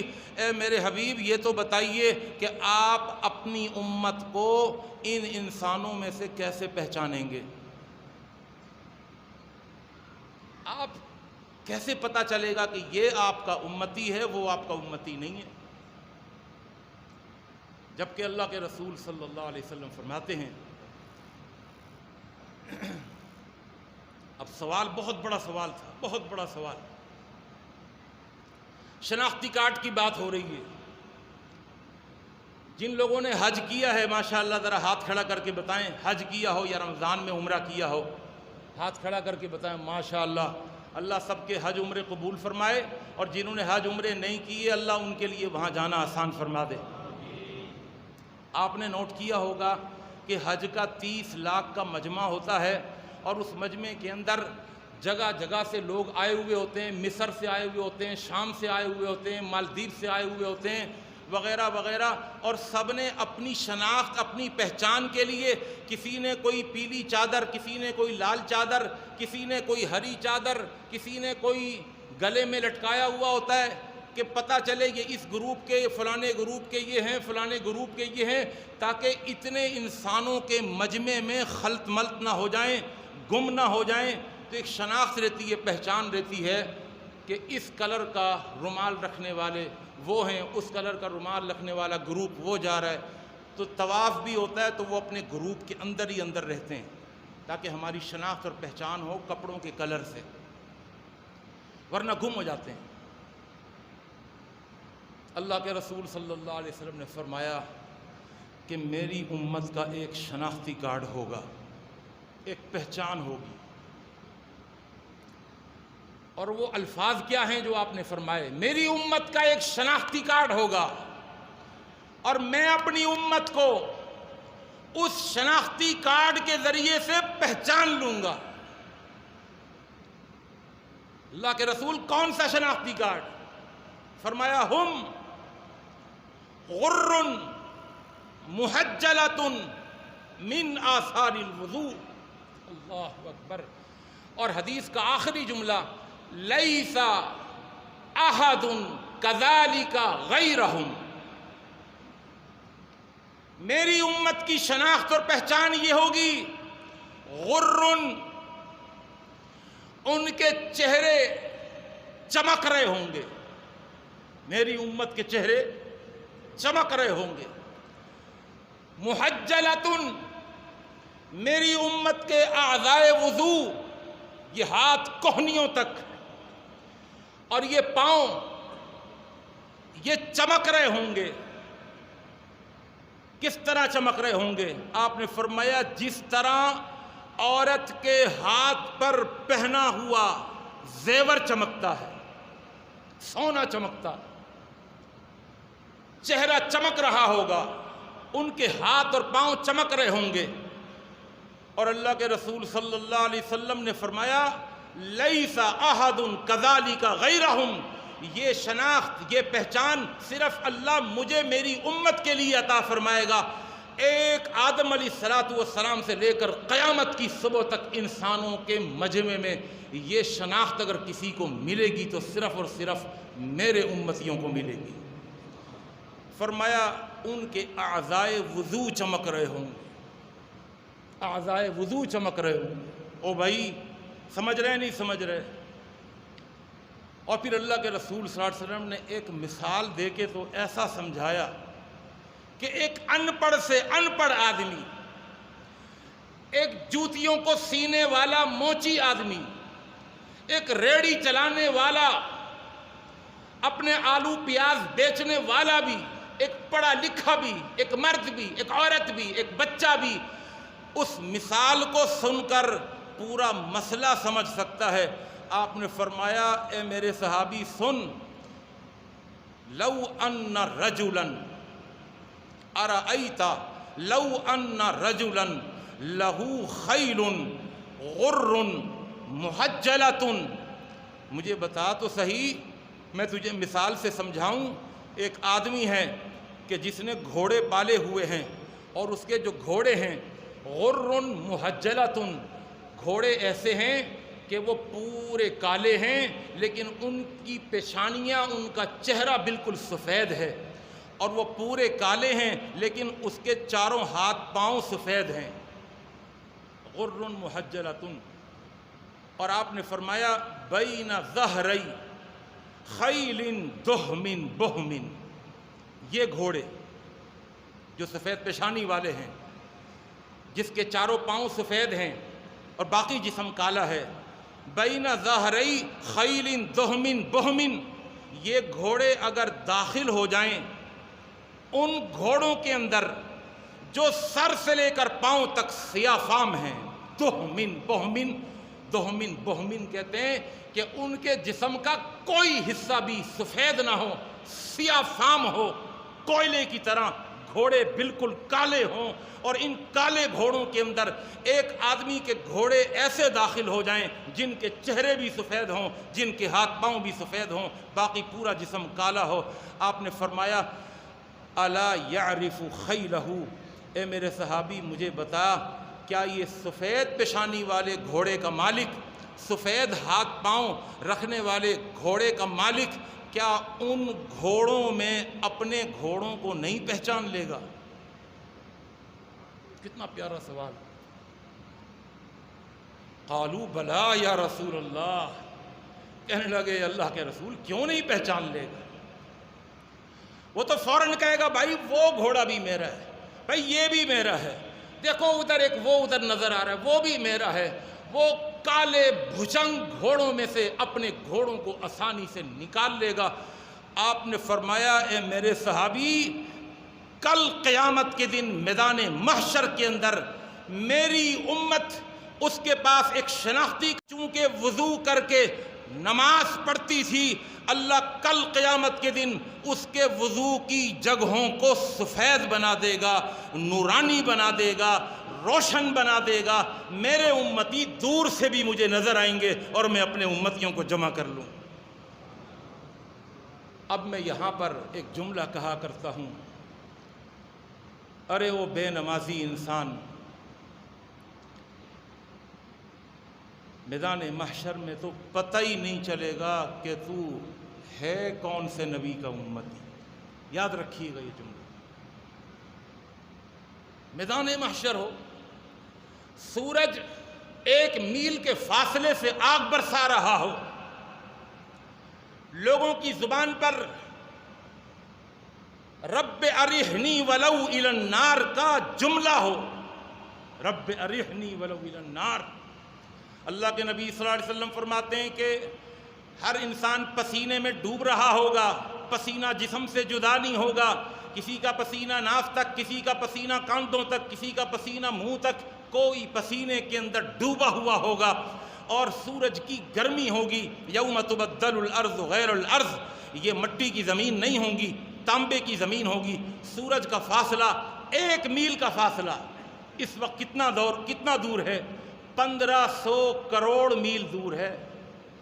اتنا دور یہ سورج، لیکن آگ برساتا ہے تو زمین پر ننگے پاؤں کھڑا نہیں ہوا جاتا، ٹنکیوں میں پانی گرم ہو جاتا ہے۔ میرے دوستو، میرے بزرگوں، 1 میل کا فاصلہ ہو اور سورج کی گرمی ہو اور انسانوں کا مجمع ہو، اور انسانوں کا مجمع بھی کراؤڈ اتنا کہ اربوں کھربوں انسان کھڑے ہوئے ہوں، اور اس وقت زبان پر یہ ہوگا رب ارحنی ولو الی النار، اللہ جہنم میں بھیج دے، اس مصیبت سے نجات دے دے۔ ان کو پتہ ہی نہیں ہوگا نا کہ جہنم کیا ہے۔ وہ کہیں گے اس سے بڑھ کر تو کوئی عذاب ہو ہی نہیں سکتا، جہنم کا عذاب بھی اس عذاب سے کم ہوگا۔ وہ کہیں گے اللہ فیصلہ کر، جنت میں بھیجنا ہے جنت میں بھیج، جہنم میں پھینکنا ہے پھینک دے، اس مصیبت سے نجات دے دے۔ اس وقت بے نمازی کی تو شناخت ہی نہیں ہوگی کہ یہ ہے کون سے نبی کا امتی، کیونکہ نماز نہیں پڑھتا تھا تو وضو نہیں کرتا تھا، جب وضو نہیں کرتا تھا تو اس کے اعضائے وضو چمک نہیں رہے ہوں گے۔ یہ میں نے اپنی طرف سے حدیث نہیں بنائی، یہ اللہ کے رسول صلی اللہ علیہ وسلم کی صحیح حدیث میں نے آپ کو سنائی ہے، اور اس کے اوپر ایک اور حدیث اگر سن لیں جس کے اندر اور مسئلہ واضح ہو جاتا ہے۔ اللہ کے رسول صلی اللہ علیہ وسلم نے فرمایا، من حافظ علیہا، جو نماز کی حفاظت کرے، جو نماز کی حفاظت کرے، تو یہ نماز کیا ہوگی؟ کان لہو نوراً و برہاناً و نجاتاً یوم القیامہ، یہ نماز کل قیامت کے دن نور ہوگی، اس کے لیے نور ہوگی۔ کیا مطلب نور ہوگی؟ کہ اس کے اعضائے وضو چمک رہے ہوں گے۔ و برہاناً، برہان کہتے ہیں دلیل کو۔ آدمی کو پوچھتا کہاں سے آ رہے ہو؟ کراچی سے آ رہا ہو، شناختی کارڈ دو، دلیل دو تم کراچی میں رہتے ہو، شناختی کارڈ۔ برہان کا مطلب شناختی کارڈ۔ یہ نماز شناختی کارڈ ہوگی۔ وَنَجَاتًا، اور جب شناختی کارڈ دکھا دو گے تو نجات ہوگی قیامت کے دن۔ اور آپ نے فرمایا وَمَن لَمْ يَكُنْ لَهُ، اور وَمَن لَمْ يُحَافِظْ عَلَيْهَا، اور جس نے نماز کی حفاظت نہیں کی، لَمْ يَكُنْ لَهُ نُورًا وَبُرْهَانًا وَنَجَاتًا یوم القیامہ۔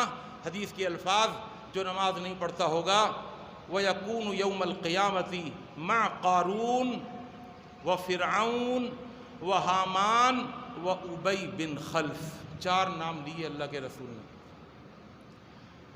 قیامت کے دن جو نماز نہیں پڑھتا ہوگا وہ قارون کے ساتھ ہوگا۔ قارون نام سنا ہے؟ موسیٰ علیہ السلام کے زمانے میں جو قارون تھا۔ قارون اللہ کے نبی صلی اللہ علیہ وسلم کا امتی ہے کیا؟ کیوں جی، آخری نبی کا امتی ہے۔ کہاں کھڑا ہوا ہوگا؟ مجھے پہچان نہیں ہے۔ وہ حامان موسیٰ علیہ السلام کے زمانے کا کافر، وہ ہمارے آخری نبی کا امتی نہیں ہے۔ کل قیامت کے دن بے نمازی قارون کے ساتھ کھڑا ہوا ہوگا، حامان کے ساتھ کھڑا ہوگا، وہ فرعون کے ساتھ کھڑا ہوا ہوگا، وہ ابی بن خلف، اور ابی بن خلف کے ساتھ کھڑا ہوا ہوگا۔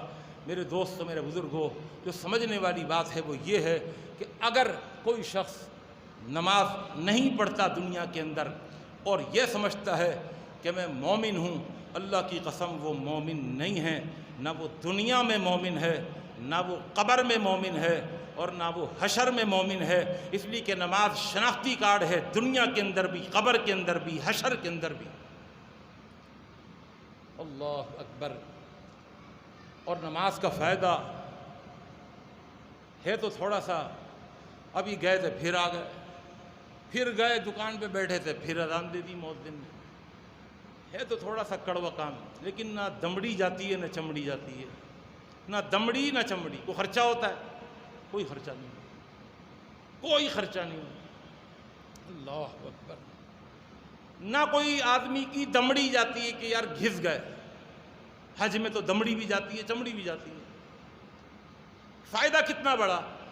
اللہ کے رسول حضرت محمد مصطفیٰ صلی اللہ علیہ وسلم نے فرمایا، ارأیت لو ان نہرا فی باب احدکم، اگر کسی شخص کے گھر کے دروازے پر پانی کی کوئی نہر بہتی ہو، یغسل فیہ کل یوم 5 مرات، اور یہ روزانہ اس نہر کے اندر 5 مرتبہ غسل کرتا ہو، 5 مرتبہ غسل۔ آپ ایک دفعہ نہا کے آتے ہیں، طبیعت میں کتنا سکون، کتنی بالیدگی، کتنی حلاوت، کتنی مٹھاس کہ ساری غلاظتیں دھل گئیں، پاک صاف ہو گیا۔ آپ پھر چلے جائیں، پھر نہا کے آ جائیں، تبارہ جائیں، پھر چبارہ جائیں، پھر 5ویں مرتبہ جائیں، نہا کے نکلیں۔ اللہ کے رسول صلی اللہ علیہ وسلم نے فرمایا، هل يبقى من درنه شيء، کیا اس کے جسم پر کوئی میل کچیل باقی بچے گی جو 5 مرتبہ غسل کر کے آیا؟ قالوا، صحابہ نے کہا، لا يبقى من درنه شيء، کوئی میل کچیل باقی نہیں بچے گی۔ آپ نے فرمایا، فذلك مثل الصلوات الخمس یمحو اللہ بہن الخطایا، بس یہی مثال 5 نمازوں کی ہے۔ اللہ تعالیٰ فجر کے ذریعے، ظہر کے ذریعے، عصر کے ذریعے، مغرب کے ذریعے، عشاء کے ذریعے یہ 5 مرتبہ بندے کا غسل کرا دیتی ہے نماز، اور اللہ تعالیٰ میل کچیل سے، گناہوں کی نجاستوں اور غلاظتوں سے پاک صاف فرما دیتے۔ اللہ اکبر۔ جبھی تو آپ نے سنا ہوگا، مجھے 2-4 مہینے پہلے قبل ایک حدیث ہمارے مرزا افتخار بیگ صاحب نے سنائی، اور وہ پہلی مرتبہ میں نے سنی، پھر میں نے اس کی سند دیکھی۔ العواسم والقواسم کے اندر یہ حدیث صحیح سند کے ساتھ موجود ہے کہ ان وفد عبد القیس کا ایک وفد لما جاؤ الی رسول اللہ لما قدموا علی رسول اللہ صلی اللہ علیہ وسلم، جب یہ اللہ کے رسول صلی اللہ علیہ وسلم کے پاس آئے تو اللہ کے رسول نے انزلہم المسجد، آپ نے ان کو مسجد میں مہمان بنا کر رکھا۔ کافر تھے، مسلمان نہیں تھے، اور پورا ایک وفد آیا تھا اللہ کے رسول سے ملاقات کے لیے۔ آپ نے مسجد میں مہمان بنا کے کیوں رکھا؟ آپ حدیث میں آتا ہے لیکون اقرہم لقلوبہم، تاکہ ان کے دل مسجد میں صحابہ کو نماز پڑھتے ہوئے دیکھیں، آپس میں پیار محبت دیکھیں تو ان کا دل نرم ہو جائے، اور وہ نماز کی محبت میں اور صحابہ کے آپس میں اس تعلقات کو دیکھ کر ان کا دل نرم ہو اور وہ اسلام کی طرف راغب ہو جائیں۔ نمازیں وہ دیکھتے رہے، نماز پڑھتے نہیں تھے۔ کہ اذان ہوتی ہے، صحابہ آتے ہیں، اللہ کے رسول آتے ہیں، نماز ہو رہی ہے، اللہ کے رسول پھر چلے گئے۔ جب کچھ دن گزر گئے تو اللہ کے رسول صلی اللہ علیہ وسلم نے فرمایا، ہاں بھائی بیٹھ جاؤ، کس مقصد کے لیے آئے تھے؟ انہوں نے کہا، جی ہم آئے تو کسی اور مقصد کے لیے، لیکن اب ہم اسلام لانا چاہتے ہیں، اسلام لانا چاہتے ہیں ہم، لیکن ہماری بس چند شرطیں ہیں۔ اب فرمایا، بھائی کیا شرطیں ہیں؟ کہنے لگے، اللہ تحشروا ولا تعشروا ولا تجبوا، ہم اسلام تو لے آئیں گے لیکن ہم زکوٰۃ نہیں دیں گے، زکوٰۃ نہیں دیں گے۔ یہ تو ہم نے سنا ہے، مسلمانوں کے ساتھ بیٹھ کر کے بات چیت ہوئی تو پتہ چلا کہ 2.5% سال میں زکوٰۃ دینی پڑتی ہے، 2.5% زکوٰۃ نہیں دیں گے۔ اب فرمایا اچھا چلو ٹھیک ہے، تمہاری شرط مان لی۔ دوسری شرط کیا ہے؟ کہنے لگے ولا نحشر، ہم جہاد بھی نہیں کریں گے۔ آپ کہیں گے نا چلو جی جہاد، او بھائی جہاد میں تو جان بھی جا سکتی ہے، جہاد نہیں کریں گے۔ آپ نے فرمایا ٹھیک ہے بھائی، تم اسلام لے آؤ، جہاد بھی نہیں کرنا اور زکوٰۃ بھی نہیں دینا۔ کچھ ساتھی ایسا نہ ہو کہ وہ اگلی دفعہ کا پروگرام بنا کے بیٹھ جائیں، چلو جی مولوی صاحب نے تو ایک مسئلہ حل کر دیا کہ جو زکوٰۃ دینی پڑتی ہے، یہ سال میں زکوٰۃ نہیں بھی دیں تب بھی مسلمان ہیں، اللہ کے رسول نے قبول کر لیا۔ او بھائی ایسا مسئلہ نہیں ہے۔ اس حدیث کی آپ اگر تشریح دیکھیں تو اس کی تشریح سے پتہ چلتا ہے، ابھی میں عرض کروں گا، اس کی تھوڑی سی تشریح بھی کروں گا تاکہ ایک کلیریفیکیشن آپ کے سامنے ہو جائے اور اس کی صحیح تشریح آپ کے سامنے آ جائے حدیث کی۔ آپ نے فرمایا اور کیا شرط ہے؟ دونوں شرطیں منظور ہیں، زکوٰۃ بھی نہیں دینا، جہاد بھی نہیں کرنا۔ کہنے لگے ولا نجب، ہم نماز بھی نہیں پڑھیں گے، نماز بھی نہیں پڑھیں گے۔ یہ کیا؟ ابھی دکان کھولی تھی، 1 گھنٹے بعد پھر آواز آ گئی، چلو جی عشاء کی پڑھ لو۔ کاروبار کریں گے یا پھر ہم یہاں پر نمازیں پڑھتے رہیں گے؟ ولا نجب، اللہ کے رسول صلی اللہ علیہ وسلم نے فرمایا زکوٰۃ نہ دو مجھے منظور ہے، تم جہاد نہ کرو مجھے منظور ہے، اور تم کہتے ہو کہ اب نماز نہیں پڑھیں گے۔ لا خیر فی دین لیس فیہا رکون، تم تو پوری نماز کی بات کرتے ہو کہ ہم نماز نہیں پڑھیں گے۔ میں تمہیں بتاؤں وہ دین جس کے اندر نماز تو نماز کا ایک رکن اگر رکوع بھی نہ ہو تو وہ دین نہیں ہے۔ دین میں سے اگر صرف نماز کو نہیں، صرف ایک رکوع کو نکال دو تو دین نہیں رہتا۔ تم پوری نماز کو دین سے نکال رہے، تمہاری کوئی شرط منظور نہیں۔ اس کی تشریح محدثین نے یہ لکھی کہ اللہ کے رسول صلی اللہ علیہ وسلم کو یہ بات معلوم تھی کہ اگر کوئی شخص پکا نمازی بن جائے تو نماز کی کوالٹی یہ ہے، ان الصلاۃ تنہی عن الفحشاء والمنکر۔ نماز کی خصوصیت یہ ہے کہ نماز کی کوالٹی یہ ہے کہ نماز اس نمازی کو ساری برائیوں سے دور کر دیتی ہے۔ جب وہ نماز پڑھنا شروع کر دیں گے تو نماز ان کو مجبور کرے گی کہ وہ زکوٰۃ بھی دیں، اور جب وہ نماز پڑھنا شروع کریں گے تو نماز ان کو مجبور کرے گی کہ وہ جہاد بھی کریں۔ اس لیے اللہ کے رسول صلی اللہ علیہ وسلم نے 2 شرطیں منظور کر لیں، لیکن جب نماز کی باری آئی آپ نے فرمایا اگر کوئی نماز نہیں پڑھتا اس کے پاس تو خیر ہے ہی نہیں، اس کے پاس تو دین ہے ہی نہیں، تو لہذا تمہاری کوئی شرط منظور نہیں۔ کل 7 خصوصیتیں ہو گئیں اور 8ویں خصوصیت نماز کی ابھی باقی ہے، لیکن سچی بات یہ ہے کہ میں اگر اس خصوصیت کو شروع کرتا ہوں تو پورا 1 گھنٹہ چاہیے، اس لیے کہ یہ 8ویں سب سے بڑی خصوصیت ہے، اس لیے اس کو آخری درجہ دیا ہے اور آخر میں نے رکھا ہے۔ اور ہمارے مرزا افتخار بیگ صاحب نے تو لکھ دیا کہ جی آپ نے 2:15 بجے جا کر جمعہ ختم کرنا ہے۔ ان کو پتہ نہیں ہے کہ کراچی کے مولوی بڑی مشکل سے آدھا گھنٹے تقریر کرتے ہیں اور آدھے گھنٹے کے بعد پھر ان کی ٹانگوں کا مسئلہ اور کمر کا مسئلہ شروع ہو جاتا ہے۔ مجھے حقیقت یہ ہے کہ مجھے تقریباً 6 سال سے عرق النساء کی تکلیف ہے اور میں زیادہ دیر کھڑا نہیں ہو سکتا اور ٹانگ لڑکھڑانے لگتی ہے، زیادہ دیر چل بھی نہیں سکتا۔ ابھی بھی میری الٹی ٹانگ ایسی ہو رہی ہے کہ وہ لڑکھڑا رہی ہے اور اس میں بالکل دم خم باقی نہیں بچا۔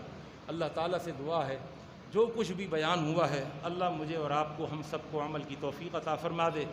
8ویں خصوصیت انشاءاللہ اللہ نے توفیق دی تو آئندہ عرض کروں گا، لیکن میں اس کو 2 جملے میں بھی یہ خصوصیت بتا دوں، لیکن کسی خصوصیت کو خصوصیت کے ساتھ بیان کرنے کی بات الگ ہوتی ہے، اس کی وضاحت آگے رکھنی ہوتی ہے تاکہ لوگوں کے دماغ کے دریچوں میں وہ بات اچھے طریقے سے بیٹھ جائے۔ تو انشاءاللہ ثم انشاءاللہ 8ویں خصوصیت جو سب سے بڑی خصوصیت ہے نماز کی، جو کسی اور عبادت کے اندر نہیں پائی جاتی، وہ انشاءاللہ آئندہ کبھی عرض کروں گا۔ اللہ سے دعا ہے اللہ تعالیٰ سارے ہمارے یہاں ساتھی جو بیٹھے ہوئے ہیں ان سب کو نمازی بنا دے، اور اللہ تعالیٰ رب جعلنی مقیم الصلاۃ ومن ذریتی، یا اللہ ہماری ذریت کو، ہماری آل اولاد کو، ہماری نسلوں کو بھی اللہ نمازی بنا دے۔ ربنا وتقبل دعا، اے اللہ ہماری اس دعا کو قبول